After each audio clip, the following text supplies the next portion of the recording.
Welcome back to The Express at Ambleside Park in West Vancouver. So gorgeous down here. Definitely a great spot to take a photo. Maybe even more beautiful if you take a photo from the sky.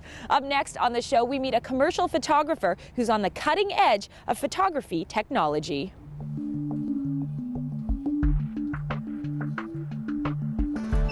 You may think we've entered the home of a mad scientist, but this is the studio of commercial photographer Andrew Doran.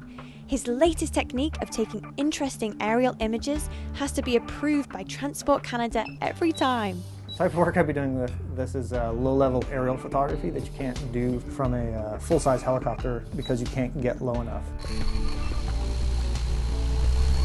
Use it for real estate and for developers.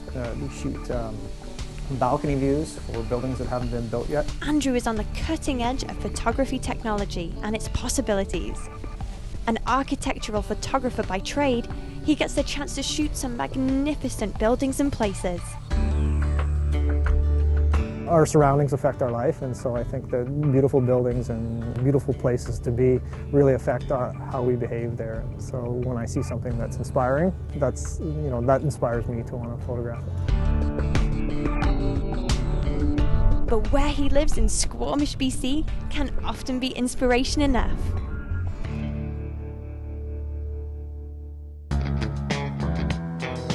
I worked on an awesome project for Microsoft's search engine Bing, and it was great because I was able to showcase Squamish. I suggested that there was a music festival coming up, and if they wanted to shoot something, that I might be able to do that for them. And we hardly got any sleep the whole weekend, but it was a great experience and a really challenging and fun project to put together. The commercial got exposure to over 15 million people when it aired during the NFL broadcast.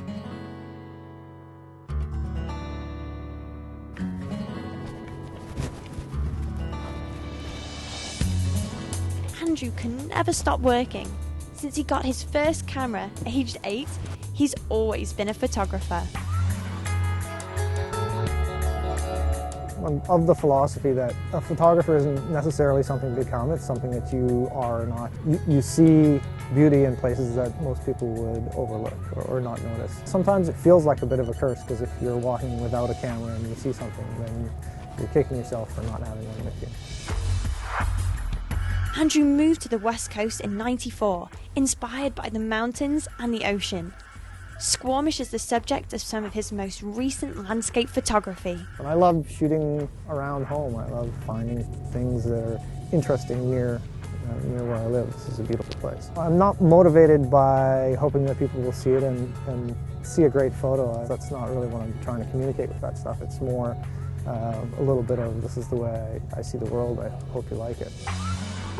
Imagine finding beauty in everything you see.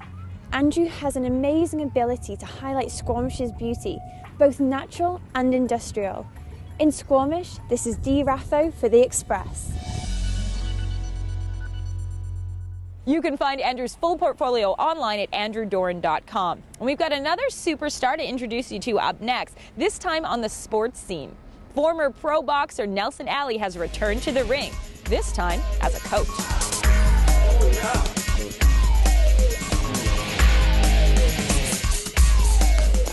I boxed for about 10 years of my life. Good man. One more time. Nelson Alley is a former pro boxer. He eventually retired to have kids, but now 2 decades later, he's a boxing coach. And his son, Nelson Alley Jr., is stepping into the ring. It's constant going, right, for numerous rounds, so it's just your heart rate and everything has to keep going. Get all your tension out in the boxing ring. Right? Ali says his dad is a great coach because of his experience and his dedication to the sport. Plus he's also he's in shape too, so he's right in there working out with us. Here comes hook.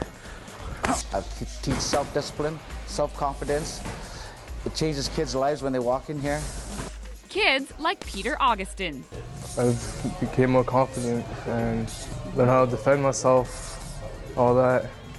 He's good to everyone. It's like another father. Either that way or this way. Boom, boom, hook.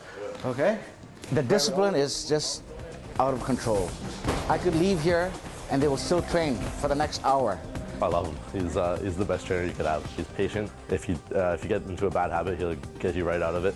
Ali says that boxing is a great sport for teens because it's both physical and mental. You got to study where his hands are, how he's punching, what punches he throws first, and that's how you accumulate your punches and try to overcome the other guy. Nice. Just watching him, watching his little mistakes, watching things that you can improve on, like is his hand lower, or is he moving this way more often, or is he moving that way more often. It's more of a science. You have to be always thinking. You have to be 2 steps ahead of your opponent all the time. And if you're not, you're gonna get hit, and it's gonna hurt. Good stuff. Nice. Beautiful. Good man. Ali has clearly inspired not only his son, but these teens to love the sport just as much as he does. They wanna learn more, and these are my best guys. When they step in the ring, they show me. I wish I was 20 years younger again, go back and do it all over, but, at least I'm enjoying giving it back. Good stuff. 1, 2, 3, 4. And that is the best thing you can ask for in a coach. I'm Bianca Solterbeck in Surrey for The Express. Nelson is definitely the guy to share his experience. He won 9 out of the 10 pro fights that he competed in. You're watching The Express, and when we come back, we've got more stories from Surrey and more from the sports world to share. Up next on The Express, Giants goalie Brendan Jensen. It allows youth to spread the message of issues that they really think are important. Team Izzat's Youth Forum. The Express.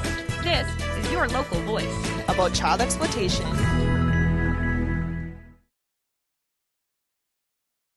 Community programming on Shaw has been generously sponsored in part by hairstyling and color services for Shaw TV, provided by The Lounge Hair Studio, loungehairstudio.com.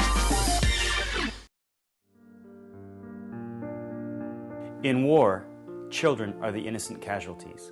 Playground Builders creates play and hope for these innocent children. We do this by empowering locals. We create badly needed jobs to build safe playgrounds. This allows children to do what children are supposed to do, build childhoods. We cannot change the past, but we can influence the future. You can help too. Go to playgroundbuilders.org. Thank you. Welcome back to The Express at Ambleside Park in West Vancouver. We've got a story of hockey dreams coming true with today's Giants report, featuring starting goaltender Brendan Jensen. The Giants Report has been brought to you by Sprott Shaw Community College.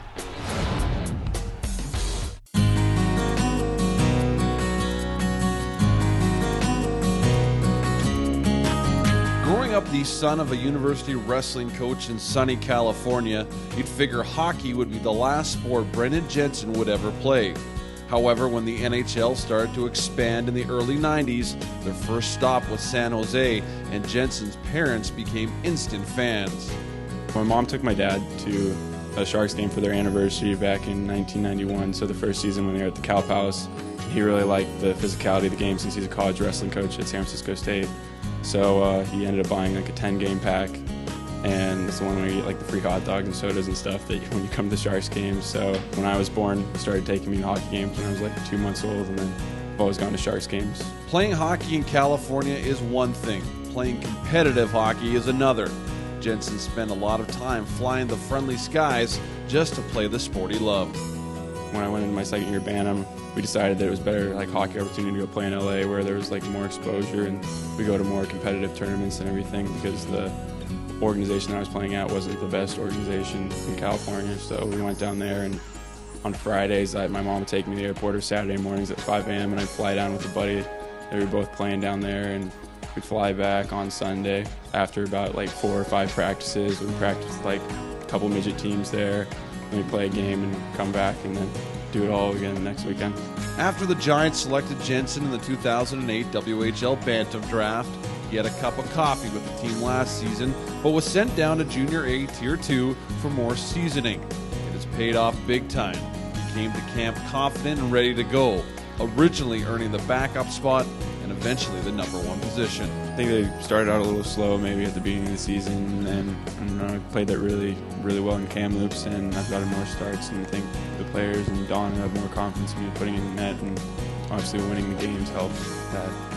He's a sound goalie right now. He's not giving up a lot of rebounds and things that can get him into trouble, so he's come in and has played some real solid games for us. His great start has made scouts take notice. He was ranked 3rd among WHL goaltenders in Central Scouting's fall rankings for the 2011 NHL Draft. No, I'm really not trying to worry about my ranking and everything. Just going out there and playing well is the most important. And obviously, playing well will help my ranking get better, and it will help the team win, and that's the most important thing. The Giants Report was brought to you by Sprott Shaw Community College. The Vancouver Giants have a home game this Friday, and you can get your tickets online at vancouvergiants.com. And we have one more local story to share with you before we wrap today's Express. Our youth-produced segment Gen Y attended a communication forum for teens and their parents. On a Saturday afternoon at the Bell Centre in Surrey, we attended a powerful forum put on by Team Izzat. Team Izzat was formed about 4 years ago, and there was a bunch of young people that got together and decided that they wanted to be able to help other kids. There was a lot of problems with drugs and news about child exploitation, and they wanted to get together and do some research. One of the main purposes of today's forum was to share the shocking results of a survey done with 400 students in the Lower Mainland. These surveys consisted of various questions that were used to gather information about child exploitation. Well, this is a youth forum that we have put together. It's been 3 years. I started when I was in grade 10, and now I'm a first-year university student at Lingara College, and we have put a report together about child exploitation. We did surveys amongst 450 kids. They asked some direct questions. Do you use drugs? Do you feel safe? What are the answers? Have you ever been exploited as a child? And do you know someone that has? And what would you do if you were Prime Minister? How would you solve this? Something needs to be done to address this issue of public safety and security. There are strangers out there that are committing this crime, and our youth out there don't feel safe in the public no more.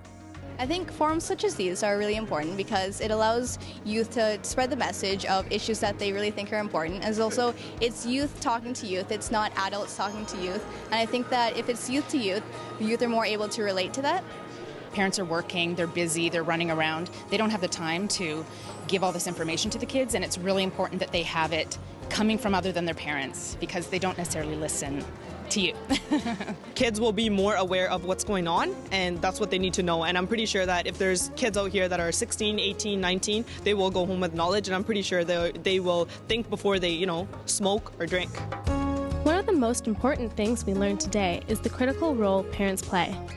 I'm hoping that, everyone here, the youth, the parents, everyone gets the message that it's not just the schools, it's not just the police, it's not just the lawmakers, it's everyone's responsibility. The parents have to take responsibility first. The youth have to take responsibility first.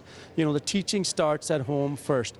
Just keep an open channel of communication with your child. Also be aware of what your child is doing, online and on the internet and who they're talking to.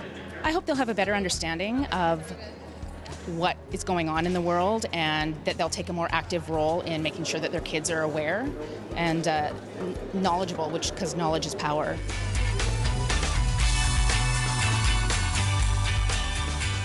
It is definitely difficult for teens to talk about certain issues, but forums such as these can help get the discussion going. I'm Kirsten, signing out for Gen Y on the Express.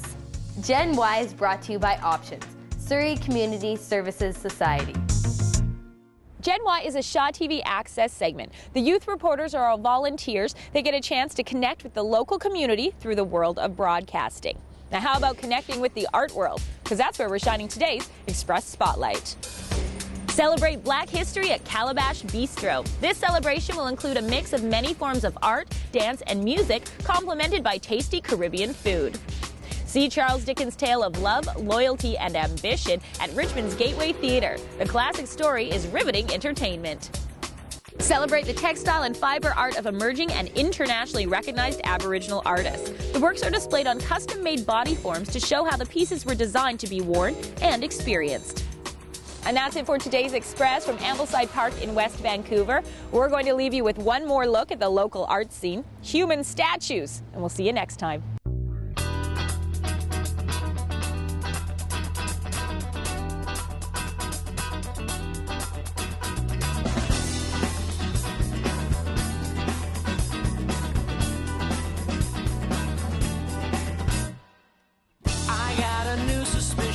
That's put me in a spin. Is there a heart division? Is this the part where I come in? I chase the tail I'm in. Oh no. She left the back door open, so I let myself in. She's gone and I am hoping that she won't find out where I've been.